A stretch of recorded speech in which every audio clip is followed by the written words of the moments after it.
Stop. My hands is up. For what? For what? Stop. For what? Joel here with Bodycam Breakdown TV. Today's footage comes from Bodycam Lockdown. If you want to watch the original video without my commentary or breakdown, I'll have the full footage linked below so you can watch it start to finish. What begins as a routine welfare check on a disabled vehicle quickly raises questions when the driver's behavior doesn't match the situation, prompting the officer to take a closer look at what's really going on. The breakdown starts now. Where's the tow coming from? Like down by in town. Can we hear? You got ID on you? Run you up to make sure you're all good. Is this overheating or? It just stopped. I don't really know. All right, let me run. Here you go, William. Thank you so much, sir. A simple request for identification does more than confirm who the driver is. It gives the officer a chance to compare the person's responses with official records and establish a baseline for the encounter.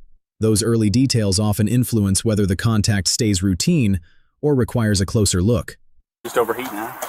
Just stop. I just put the oil in, but this cap is hard to put back on. Gotcha. Real quick, nothing illegal in the car? You sure? Okay, well, I'm one of the K-9 guys. You're parked on the roadway here. So I'm just going to walk my dog around the car real quick, all right? Notice how the officer shifts from routine questions to asking about illegal items before deploying the K-9.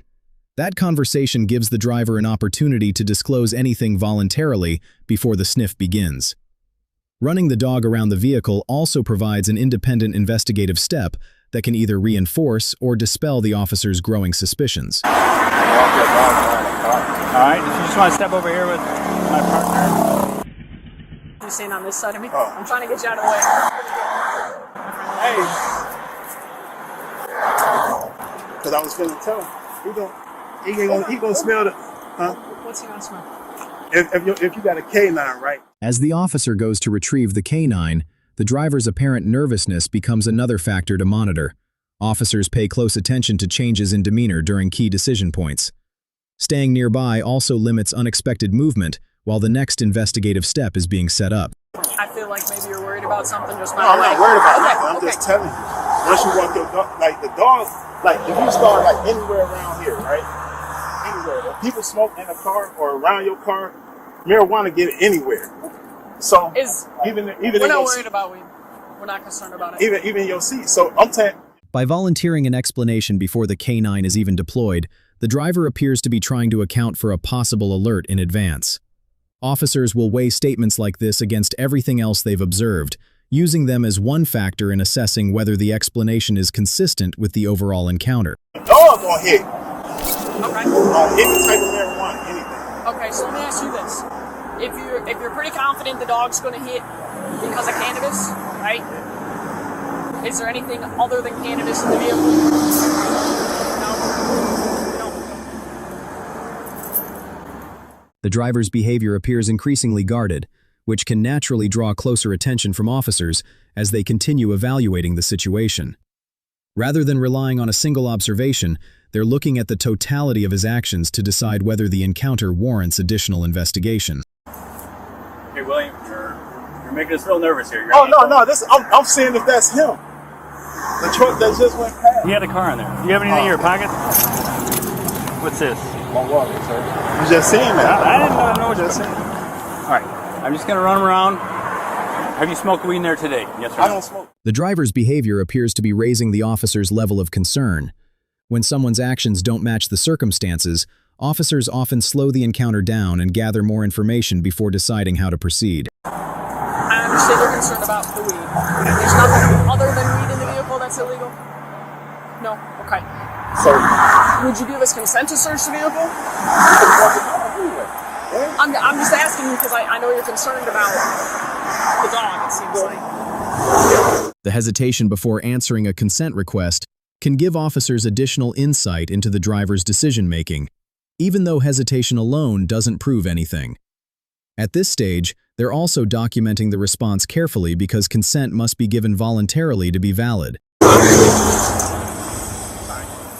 I'm asking you because it seems I said he could go ahead and walk the dog. Okay. Okay. What about consent? Do you give us consent to search? Okay. You just want to stand over here with my brother? Hang out with me.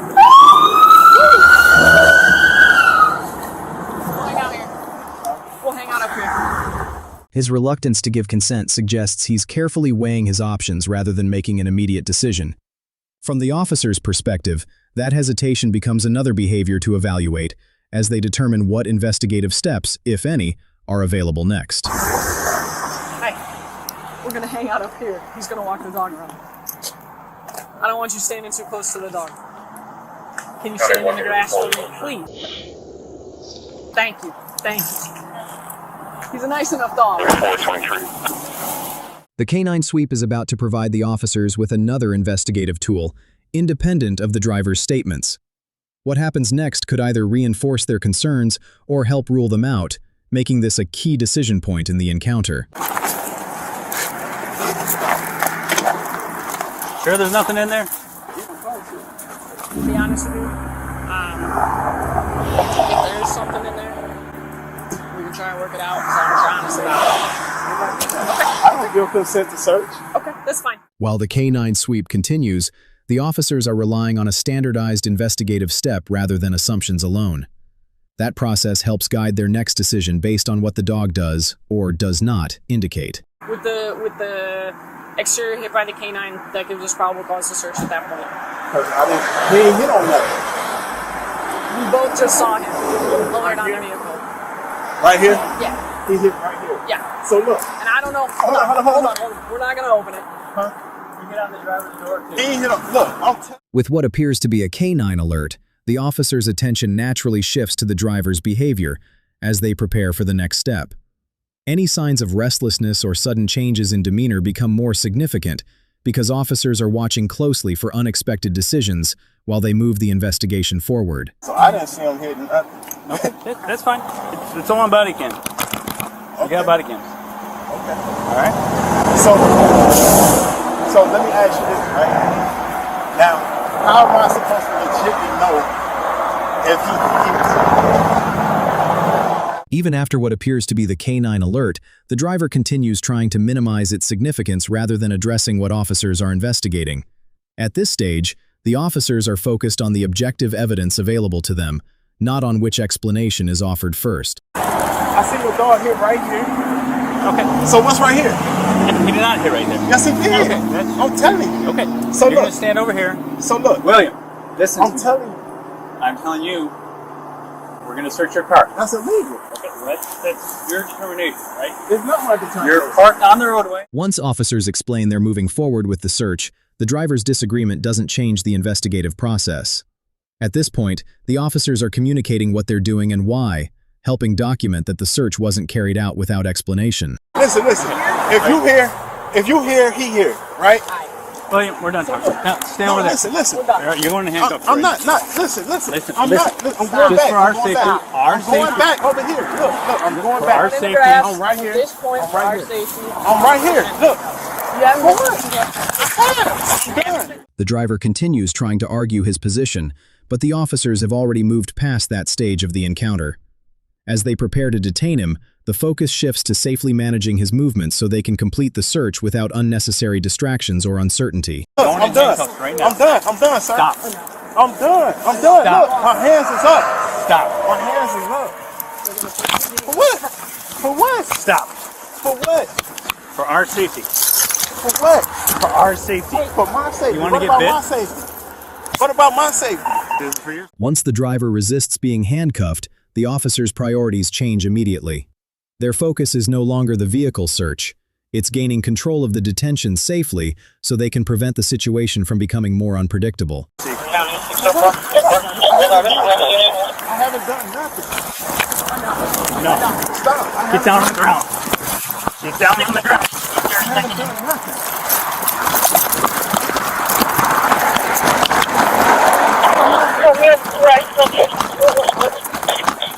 Breaking away during a detention changes the officer's priorities instantly. The encounter shifts from controlled compliance to locating and stopping a fleeing subject. From that moment on, their decisions are driven by the need to regain custody as quickly and safely as circumstances allow. Get down on the ground, William. You're going to get bit. 120. You're going to get bit. About what? A dog. County one day was 4 off right from here, and I'll be en route.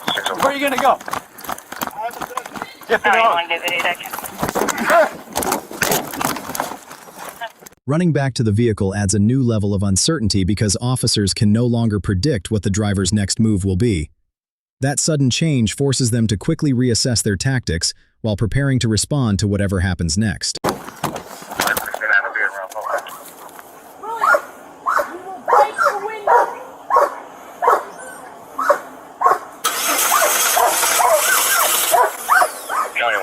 I can clear from my car in accident, and I'll head over to K-9.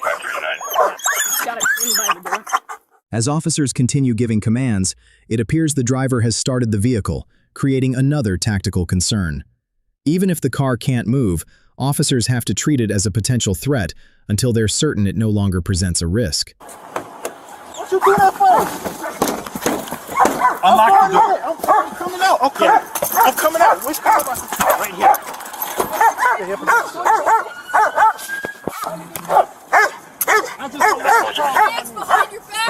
behind your back now. The incident ended with William being taken into custody after attempting to flee during the detention. According to the court records, he originally faced 10 charges, but 9 were later dismissed. William was ultimately convicted of heroin manufacturing or delivery involving 15 to 100 grams, a Class X felony in Illinois. He was sentenced to 10 years in prison and ordered to pay more than $5,000 in court-related fees. This case shows how a routine welfare check can change once officers develop evidence that justifies taking the investigation further. As the encounter evolved, each decision built on the information available at that moment. What are your thoughts on how the officers handled this incident? Let me know in the comments below. That's it for this video. How do you think officers handled this one? Let me know in the comments below. If you enjoy these types of breakdowns, be sure to like, subscribe, and turn on notifications so you never miss a new video. Thanks for watching, and I'll see you on the next breakdown.